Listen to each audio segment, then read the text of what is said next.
प्यारे बच्चों नमस्कार। आज की कक्षा शुरू करें। पिछले 2 क्लासों में हमने एक पाठ पढ़ रहा था।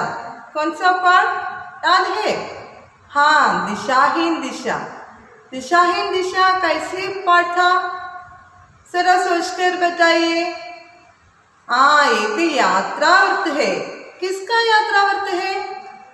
हाँ, मोहन राकेश का एक यात्रावर्त है, दिशाहीन दिशा।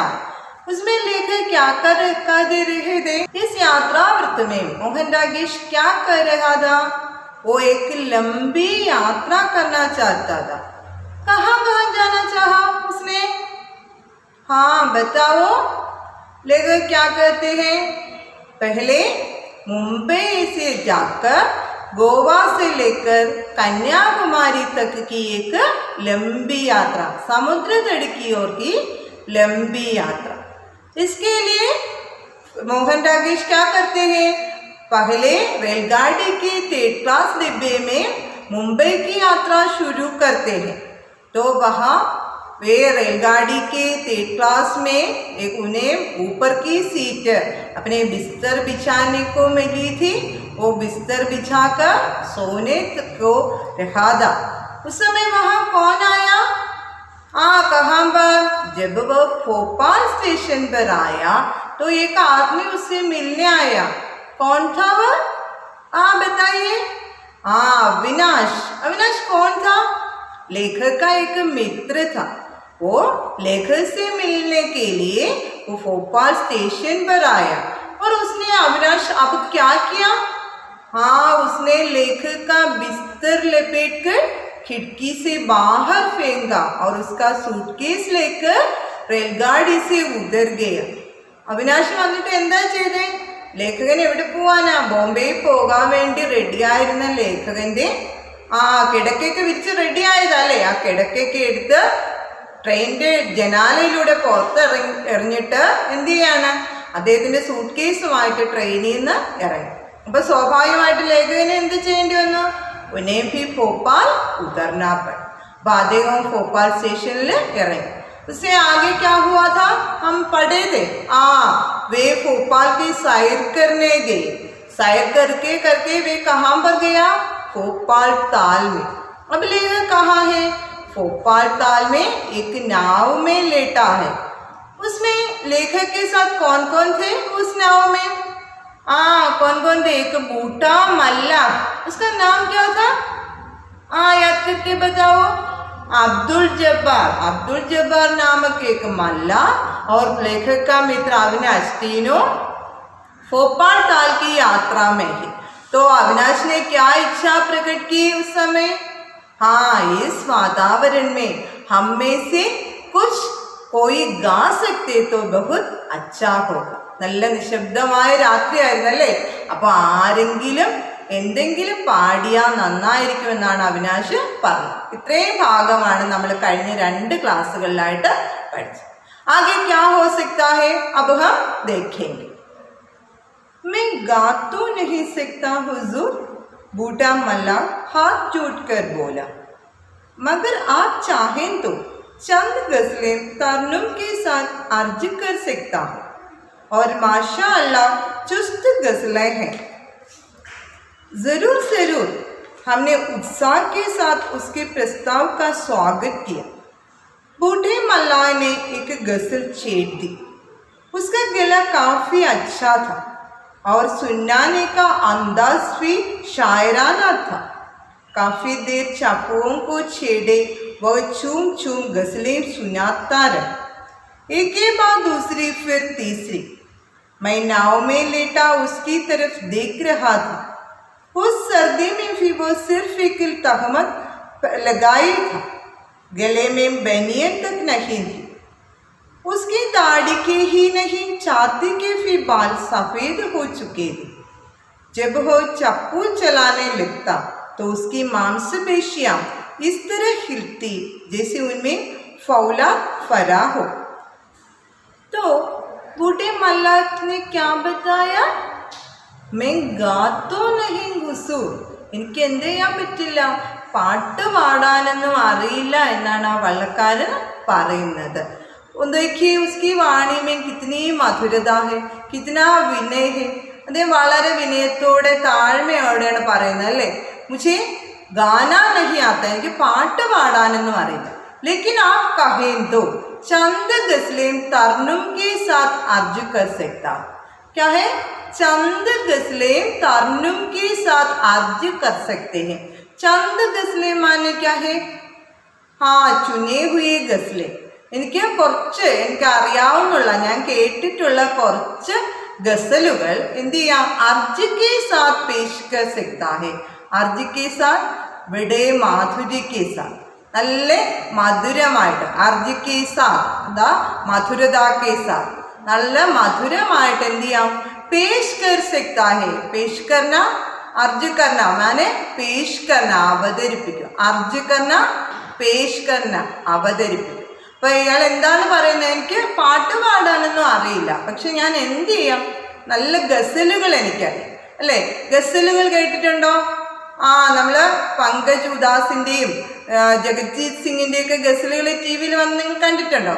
നല്ല രസമാണല്ലേ, നല്ല മെലഡി ആയിട്ട് പാടുന്ന മനോഹരമായ പാട്ടുകളാണ് ഗസലുകൾ. അപ്പോൾ അദ്ദേഹം പറഞ്ഞെന്താ? എനിക്ക് പാട്ട് പാടാനൊന്നും അറിയില്ല, പക്ഷേ ഞാൻ എന്ത് ചെയ്യാം? നല്ല ഭംഗിയായിട്ട്, നല്ല മധുരമായിട്ട് നിങ്ങൾക്ക് വേണമെങ്കിൽ ഗസലുകൾ കേൾക്കും. യഹാനെ ബൂട്ട മല്ല एक സാധാരണ ജനം അല്ലേ. നമുക്കറിയാം വള്ളക്കാര്, കടത്തുകാരെന്നൊക്കെ പറയുമ്പോൾ സാധാരണ ആൾക്കാർ. അപ്പോൾ ആ സാധാരണ ആൾക്കാരുടെ ഇടയിൽ പോലും ഗസലുകൾക്ക് എത്രമാത്രം ജനപ്രീതിയാണോ ഉള്ളതെന്നാണ് നമുക്ക് ഇവിടെ നിന്ന് മനസ്സിലാക്കാം. അപ്പോൾ അദ്ദേഹം പറയാണ് എന്താണ്? മെയിൻ ചന്ത് ഗസലേ പേഷ് കർ സക്തി, നല്ല മനോഹരമായിട്ട് ഞാൻ ഗസലുകൾ പാടും. ये सुनकर अविनाश ने क्या कहा? हाँ जरूर जरूर. എന്താ? हाँ തീർച്ചയായിട്ടും. കാരണം അദ്ദേഹം പറഞ്ഞ എന്താ? कोई गा सके तो कितना अच्छा होता. ആരെങ്കിലും ഒന്ന് പാട്ട് പാടിയിരുന്നെങ്കിൽ നന്നായിരിക്കും എന്ന് പറഞ്ഞ ആളാ. അപ്പോൾ എന്താ പറഞ്ഞു? ഞാൻ ഗസലുകൾ കേൾപ്പിക്കാം എന്ന് പറഞ്ഞപ്പോൾ പറയാ ശരി, നല്ലതാണ്, നമുക്ക് തീർച്ചയായിട്ടും ഗസലുകൾ കേൾക്കാം. അപ്പോൾ എന്ത് ചെയ്യുന്ന? വഹ ശംഭു ലഗാത്തെ ലഗാത്തെ ഗസലേ ഗാനെ. വള്ളക്കാരൻ എന്ത് ചെയ്യും? ചപ്പു. ചപ്പുമാനെ തുഴ, വള്ളം തുഴയുന്ന ആ തുഴയ്ക്കാണ് നമ്മൾ ചപ്പു എന്ന് പറയുന്നത്. അപ്പോൾ ആ വള്ളം തുഴഞ്ഞുകൊണ്ട് എന്ത് ചെയ്യാൻ തുടങ്ങി? ഗസലേ ഗാനയില് അദ്ദേഹം എന്ത് ചെയ്യാൻ തുടങ്ങി? നല്ല മനോഹരമായിട്ട് ഗസലുകൾ പാടാം. ബഹുത് സർദി थी, बहुत रात हो चुके थे. हमने पहले से कहा रात के 11 बजे हैं അല്ലേ. രാത്രി 11 മണിക്കാ. അപ്പോൾ അവരെവിടെയാണ്? താലാബ് കെ ബീച്ചോം ബീച്ച്, ആ തടാകത്തിന്റെ മധ്യഭാഗത്ത് ആ വള്ളത്തിൽ നിൽക്കുന്നത്.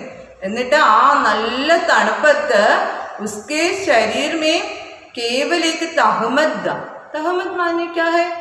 തഹമത്, തഹമത് എന്ന് പറഞ്ഞാൽ എന്താ? ലുങ്കി. അദ്ദേഹം ഒരു ലുങ്കിയാണ് ആ വെള്ളക്കാരൻ ആകെ ഉടുത്തിരിക്കുന്നത്. ഉസ്കെ ഗലെ മേ ബനിയൻ തക് നഹി. അയാൾ പറഞ്ഞു നോക്കുക, ലേഖൻ അയാളെ എങ്ങനെ നോക്കുക, അയാളുടെ ശരീരമൊക്കെ ആകെ എന്ത് മാത്രമേ ഉള്ളൂ? ഈ കൊടും തണുപ്പിലും ഒരു ലുങ്കി മാത്രമാണ് അയാൾ ഉടുത്തിരിക്കുന്നത്.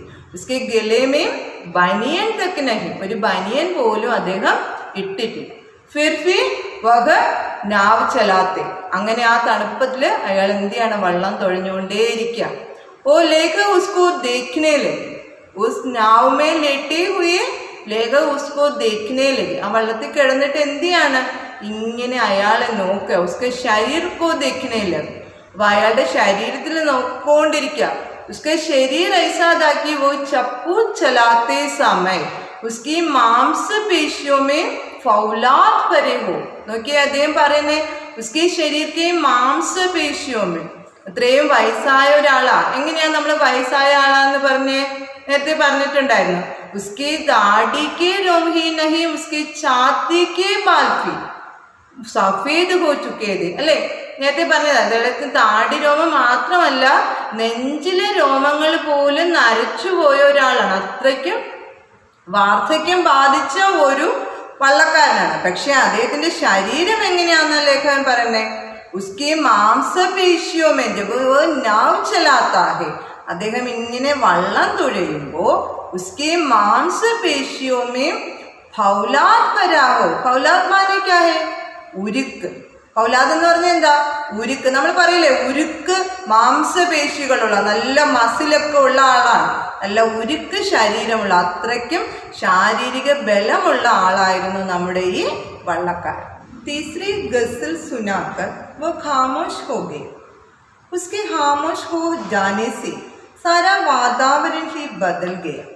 रात, सर्दी और नाव का हिलना, इन सब का अनुभव पहले नहीं हो रहा था, अब होने लगा. शील का विस्तार भी जैसे उतनी देर के लिए सिमट गया था वो खुला गया. अब लौट चले साहब. कुछ देर बाद उसने कहा, सर्दी बढ़ रही है और मैं अपनी चादर तक साथ नहीं लाया.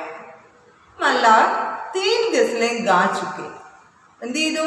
മല്ലാർ ഗസലെല്ലാം ഇങ്ങനെ കേൾപ്പിച്ചുകൊണ്ടിരിക്കുക. ഇപ്പൊ എത്ര? 3 ഗസലുകൾ കേൾപ്പിച്ചു. ഉസ്കെ ബാദ് വ ഖാമോഷ് ഹോ ഗയ. ഖാമോഷ് ഹോന ചുപ്പ് ഹോ ജാന. 3 ഗസല് പാടി കേൾപ്പിച്ചു കഴിഞ്ഞപ്പോൾ അദ്ദേഹം എന്ത് ചെയ്തു? ആ പാട്ട് മതിയാക്കി. तो लेखक को कैसा लगा? तो सारा वातावरण बदल गया हो. लेखक कहता है कि जब वो खामोश हो गया तो मुझे महसूस हो गया कि सारा वातावरण बदल गया है. ഞാൻ പറയുന്നത് ആ പാട്ട് അങ്ങ് നിന്നപ്പോ മുഴുവൻ അന്തരീക്ഷവും മാറിയതായിട്ടാണ് തോന്നുന്നത്. അപ്പൊ എന്തുകൊണ്ടായിരിക്കും? ഇത്രയും നേരം ആ നിശബ്ദതയില് ആ വള്ളക്കാരന്റെ പാട്ട് മാത്രമാണ് അവർ ശ്രദ്ധിച്ചിരുന്നത്, വേറെ ഒരു കാര്യവും അവര് ശ്രദ്ധിക്കുന്നില്ല. അപ്പൊ ആ പാട്ട് അങ്ങ് നിന്നപ്പോ എന്ത് ചെയ്യുന്നു? സാരാ വാതാവരൻ, വാതാവരൻ എന്താ? അന്തരീക്ഷം, ആ ചുറ്റുപാടും ബദൽ ഗയ. ലേഖകോ ലഗ്താ ഹൈ കി സാരാ വാതാവരൻ ബദൽ ഗയ. അന്തരീക്ഷം, ആ ചുറ്റുപാട് മുഴുവൻ മാറി. അപ്പോ തബ് ക്യാ മഹസൂസ് ഹോത്താ ഹൈ? സർദി, നാവ് കാ ഹിൽന, ശീൽ കാ വ്യാപൻ അല്ലെങ്കിൽ ബെഡാപ്പൻ. എന്താ? സർദി. ഇപ്പോഴാണ് തണുപ്പ് അനുഭവപ്പെട്ടു തുടങ്ങിയത്. പിന്നെയോ നാവ് കാ ഹിൽന, വള്ളം എന്ത് ചെയ്താ? വള്ളം ഇങ്ങനെ തൊഴിഞ്ഞുകൊണ്ടിരിക്കണം. അപ്പോൾ ഈ നദിയിൽ അല്ലെങ്കിൽ ഈ തടാകത്തിലാകുമ്പോൾ വള്ളം ഇങ്ങനെ ആടിയോലെ. ഹിൽന എന്ന് പറഞ്ഞാൽ എന്താ? ആടിയോലെ ഇല്ല. പിന്നെയോ ഈ താലാബ് കാ വിസ്താർ, ഇത്രയും വലിയൊരു തടാകത്തിന്റെ നടുക്കാണ് അവർ നിൽക്കുന്നത്. അത്രയും ഫീൽ ഇപ്പോഴാണ് അദ്ദേഹത്തിന് തോന്നിയത്. അതുവരെ എന്താണ് ശ്രദ്ധിച്ചുകൊണ്ടിരുന്നത്? മുഴുവൻ ആ പാട്ടിലാണ് ശ്രദ്ധ. അപ്പൊ ആ പാട്ട് കഴിഞ്ഞപ്പോ സാരാ വാതാവരൻ ബദൽ ഗയ. നാവ് ഫിർ ക്യാ ഹൈ? നാവ് കാ ഹിൽന, ആ വള്ളം ഇങ്ങനെ ആടി ഒലിയുന്നത്. സർദി, തണുപ്പ്. ഓർ ഇസ് शील का विस्तार, ഇതെല്ലാം എന്ത് ചെയ്യാൻ തുടങ്ങി? അവർക്ക് മനസ്സിലാകാൻ തുടങ്ങി. और उसने क्या कहा? बूढ़े मल्ला कहने लगा, अब हम वापस चले. എന്ത് ചെയ്യണ? വാപ്പസ് ചെല്ല എന്താ? തിരിച്ചു പോകാം. നമുക്ക് എന്ത് ചെയ്യാം? നമ്മളിപ്പോ തടാകത്തിന്റെ നടുക്കായില്ലേ, നമുക്ക് ഇനി തിരിച്ചു പോകാം. സർദി ബഡ് രഹി ഹെ, രാത്രിയായപ്പോ എന്ത് ചെയ്യാണ്? തണുപ്പിങ്ങനെ കൂടിക്കൊണ്ടിരിക്കണം. മെന്തോ അപ്പന ചാദർ ഫി നഹി ലിയാ ഹെ. ചാദർ മാനെ ക്യാ ഹെ? ചാദർ, പുതപ്പ്. നല്ല തണുപ്പല്ലേ? അപ്പോൾ അദ്ദേഹം പറയുന്നത് എന്താ? ഞാനിപ്പോ നമ്മൾ നേരത്തെ പറഞ്ഞ എന്താണ്? വള്ളക്കാരന്റെ വേഷം എന്താണ്? കേവലേക്ക് തഹുമത്, വെറും ഒരു ലുങ്കിയാണ് അയാള് ഉടുത്തിരിക്കുന്നത്. ഉസ്കെ ഗലമേ ബനിയൻ തക്ക് നഹി, ഒരു ബനിയൻ പോലും ഇട്ടിട്ടില്ല. അപ്പൊ എന്ത് പറഞ്ഞ അദ്ദേഹം? മേരെ പാസ് ചാദർ ഫി നഹി ഹെ, എനിക്ക് എൻ്റെ കയ്യില് മൂടാൻ അല്ലെങ്കിൽ പുതപ്പ് ഒന്നുമില്ല. ഇസ്ലിയെ ഹം ലോഗ് വാപ്പസ് ചലേ, നമുക്ക് തിരിച്ചു പോകാമെന്ന് അല്ലാഹ് അവരുടെ അടുത്ത് പറയുകയാണ്. अविनाश ने छट से अपना कोट उतार कर उसकी तरफ बढ़ा दिया. कहा, लो तुम ये पहन लो, अभी हम लौट कर नहीं चलेंगे. तुम्हें कोई गालिब की चीज़ याद है तो सुनाओ. बूढ़े मल्ला ने एतराज़ नहीं किया. चुपचाप अविनाश का कोट पहन लिया और गालिब की एक गज़ल सुनाने लगा. मुद्दत हुई यार को मेहमा किए हुए. मल्ला अब क्या कर रहे हैं? सर्दी बढ़ रही है तो हम वापस चलेंगे. അദ്ദേഹം പറയാ എന്താണ് വെള്ളക്കാരൻ, നമുക്കിപ്പോ തണുപ്പ് കൂടി കൂടി വരികയല്ലേ, നമുക്ക് തിരിച്ചു പോകാം. तो अविनाश ने क्या किया, चट से अपना कोट उतार कर मल्ला को दी. എന്ത് ചെയ്തു, ചട്ട് സേ, ചട്ട് മാനെ ക്യാ ഹൈ, ചട്ട് ജൽദി സേ, വളരെ പെട്ടെന്ന് തന്നെ എന്ത് ചെയ്തു, അപ്പന കോട്ട് ഉതാർക്കർ മല്ലാക്കോ ദിയ. എന്ത് ചെയ്തു അവിനാശ്, അത് പെട്ടെന്ന് അവിനാശിന്റെ കോട്ട് ഊരി ആ വള്ളക്കാരന് കൊടുക്കുക. തും ഇസേ പെഹൻലോ, എന്നിട്ട് എന്ത് പറഞ്ഞു, തും ഇസേ പെഹൻലോ, നിങ്ങൾ എന്ത് ചെയ്യുക, ഈ കോട്ട് ധരിച്ചോളൂ. അപ്പൊ ഹം വാപ്പസ് നഹീ ചലേങ്കെ, നമ്മളിപ്പോൾ എന്ത് ചെയ്യാൻ പോകുന്നില്ല, തിരിച്ചു പോകുന്നില്ല, ഇന്ന് രാത്രി മുഴുവൻ നമ്മൾ ഈ വെള്ളത്തിലാണ് കഴിയാൻ പോകുന്നത്. അപ്പൊ ഹം വാപ്പസ് നഹീ ചലേങ്കെ. तुम अब क्या करो, तुम्हें गालिब की कोई चीज याद है तो उसे गाओ. कौन है गालिब? ഗാലിബ് ആരാ? ഗാലിബിന്റെ ഒരു ലേഖനം, ഡയറി ലേഖനം നമ്മൾ പഠിച്ചിട്ടുണ്ട് അല്ലെ. ഉറുദുവിലെയും പേർഷ്യൻ ഭാഷയിലേക്ക് ഒരു പ്രസിദ്ധനായ കവിയാണ് ഗാലിബ്. അദ്ദേഹത്തിന്റെ ഡയറി കുറിപ്പിന്റെ ഭാഗം നമ്മൾ പഠിച്ചിട്ടുണ്ടായിരുന്നു. ജിസ് ഗലീമേ രത്തേഹെ, അങ്ങനെ അത് നമ്മൾ പഠിച്ച ഭാഗമാണ്. അപ്പൊ ആ ഗാലിബിന്റെ, പ്രസിദ്ധനായ ഉറുദു കവിയായ ഗാലിബ് കി കിസി ചീസ് യാദ് ഹെ. കിസി ചീസ് എന്ന് പറഞ്ഞാൽ എന്താ, ഏതെങ്കിലും ഒരു സാധനം, അങ്ങനെയല്ല പറയുന്നത്. ഗാലിബിന്റെ കവിതകളുടെ ഏതെങ്കിലും ഒരു ഭാഗം ഓർമ്മയുണ്ടെങ്കിൽ ഉസേ ഗാവോ, നീ അത് പാടും. തോ മല്ലാനെ ക്യാ കിയ, ഉസ്നെ ഓ കോട്ട് പെഹൻ ലി, അയാൾ എന്ത് ചെയ്തു, ആ കോട്ട് ധരിച്ചു. അപ്പൊ അതന്നെ അദ്ദേഹത്തിന് മനസ്സിലായ എന്താ, അബ് ഹം വാപ്പസ് നഹീ ചലേങ്കെ, തിരിച്ച് മടങ്ങി പോകുന്നില്ല. ഉസ്നെ ജൽദി ഹി മല്ലാക്കെ ഏക് ഗീത് പേഷ് കർണേല്, അയാൾ എന്ത് ചെയ്യാൻ തുടങ്ങി, ആ മല്ലാഹിന്റെ ഒരു ഗസല് അവരെ വീണ്ടും പാടി കേൾപ്പിക്കാൻ തുടങ്ങി. അങ്ങനെ അവർ വീണ്ടും ആ വള്ളത്തില് യാത്ര തുടരുകയാണ്.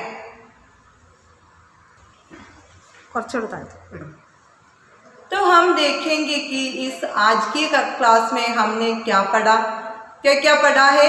हाँ, मल्लाह गजलें गाने लगे, वो नाव में गजलें गाने लगी और अविनाश और लेखक उनकी गजलें सुनते रहे. जब उसने गजलें सुनाना बंद किया तो लेखक को सारा वातावरण का याद आया. तो जब मल्लाह ने कहा कि सर्दी बढ़ रही है, हम वापस जाएंगे, तो अविनाश ने क्या कहा, अब हम वापस नहीं जाएंगे और इस नाव में ही आज की रात बिताएंगे और आगे भी वह गजलें सुनाते हुए चलते हैं. तो हमारी इस क्लास में, हमारी इस पाठ भाग में क्या था, हमारा पाठ दिशाहीन दिशा.